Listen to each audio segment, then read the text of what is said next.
My husband gave his life away for a job. I did not, so why is it following me? I love my husband. I know he kept secrets. Every marriage has them. You can either recognize it and move on, or lie to yourselves like all the other self-medicated idiots with a floor full of housewives and a drum full of honey-fried chicken wings. Nevertheless, a friend of mine once opined that outright deception in a relationship is like lying to your left lung. Some people can breathe that way just fine all their lives. Others can't. I knew for sure from a young age that I never could be that type of girl. The type that nodded and smiled sweetly and said things that didn't make any sense. That just wasn't me. One morning, John woke up sick. He tried to hide it from me, but the creaking floorboards couldn't conceal his clumsy footsteps, and the thin walls did nothing to mask his cat-like retches. I laid awake for a while listening to him cough and gag. This wasn't the first time that week. It wouldn't be the last. Something was wrong. I just couldn't comprehend what would cause him to lie about it. "Honey," I eventually called out. "Are you all right in there?" "Aha," he shouted excitedly. "Fine. Totally fine. Didn't mean to wake you up." The drone of a conference call replaced my reply. A man in monotone mumbled something undoubtedly important about numbers and critical mass. My husband whispered back. The loud light turned on over the sink and the screech of the bath followed. I couldn't hear much more. John came back out after a shower and a shave. He looked like hot death. His skin was pale. Fresh snot welled up around his nose. Nevertheless, he claimed he would still be going into the office that day. Meetings to be had, budgets to be discussed, important people here, important people there. "We have a project lined up," he insisted.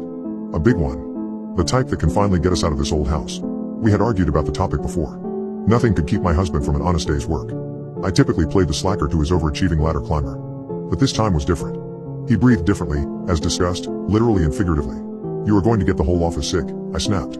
"Come on. Stay home. I'll take care of you." He ignored me and walked over to the closet to pull out a shirt and tie. I rushed out of bed and planted my feet in front of the dresser. He stared back at me. New lines of thin blood leaked from razor nicks on his neck. "You're not going in," I repeated. "Really? Enough is enough. You have worked yourself to the bone for this company. They can allow you a simple day of goddamn rest." He eased me aside and pulled back a drawer. "We get 10 days of vacation a year. One work from home day a month. I've used up all of that and it's only February. Plus my director is up my butt. My boss is up my butt. They have us testing this new material." I moved back in front of the dresser.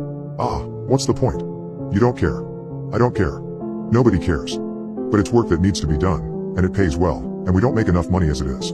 There it was. I'm sorry. The dagger. I didn't mean anything by it. But my new thing will get us out of this hellhole. I promise. He reached for the pant drawer. "Did you know the toilet and there only flushes when you hold down the plunger?" I disappeared into the basement. I heard the door slam sometime later. I didn't get up to investigate. I was pissed. "Goodbye," he shouted. "I love you."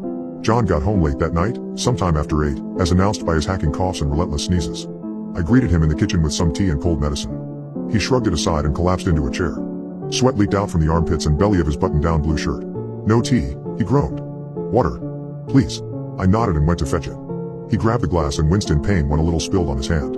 That's when I noticed the rash. Bright red blisters formed at the joint of his collarbone and shoulder. Some were popped, some not. I pulled down the fabric and saw the cut snake all the way down his arm. "Are these all new?" He nodded painfully. "I only touched it once," he whispered. "It was an accident." "They don't know. They can't. They wouldn't.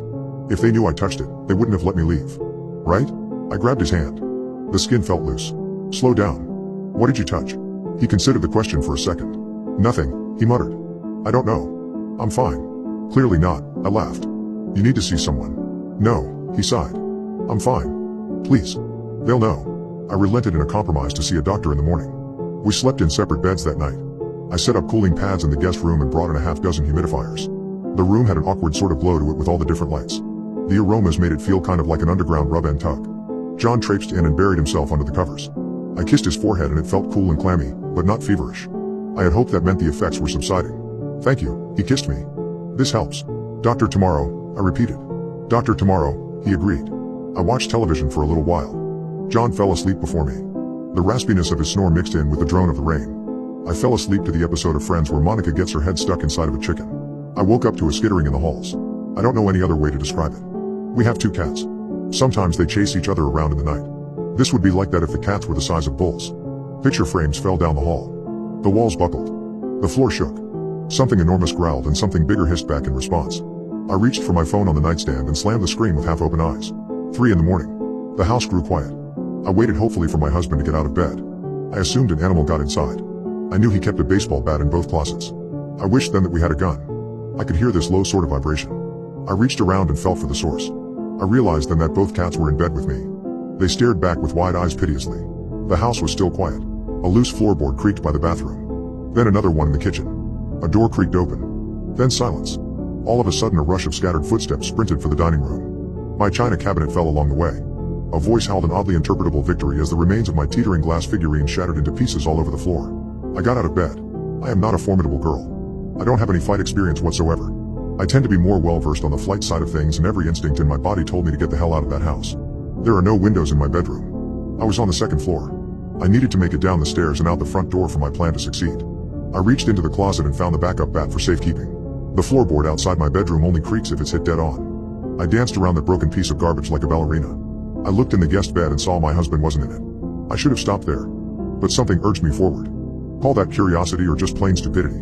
The stairs only squeak if you rush. I took them one at a time, careful to place half my weight on the preceding one before continuing. I could hear a mashing sound from the dining room. Something was eating. Something big. It ripped and gnawed hungrily along the broken glass pieces from the cabinets.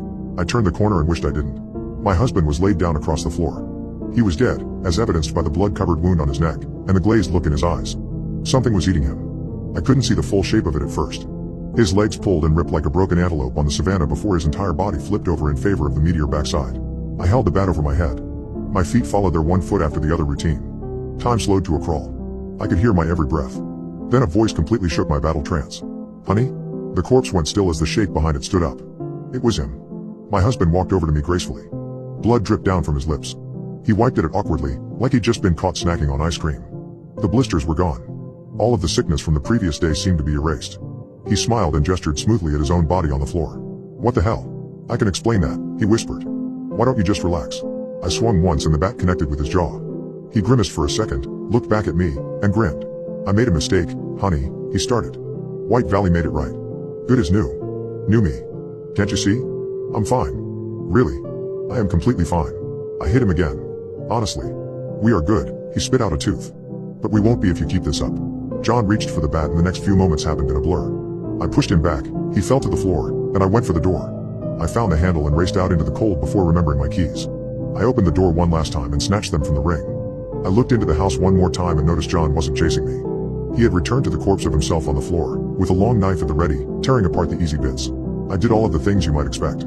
I called the cops and asked them to check the house. He wasn't there. I had somebody go and pick up my cats. They were fine. I tried to put that night behind me as some sort of bizarre fever dream. John never tried to contact me. I never tried to contact him. I told my parents we were done. They didn't press me on why. They never really trusted him anyway. I returned to the house this morning for the first time in a long time. It felt eerie being there again. I took about an hour to pack some boxes and move stuff around for the eventual sale. I caught my reflection in the mirror towards the end of the trip. I looked haggard and exhausted. The bags under my eyes had bags. I felt sick, and I almost didn't see it, and never would have noticed, had it not been for the placement of that mirror in the bathroom. A bright red blister appeared on my neck. I watched as it popped right in front of my eyes. I found 2 more in the last hour. Something is happening. I don't want to end up like him. Please help me.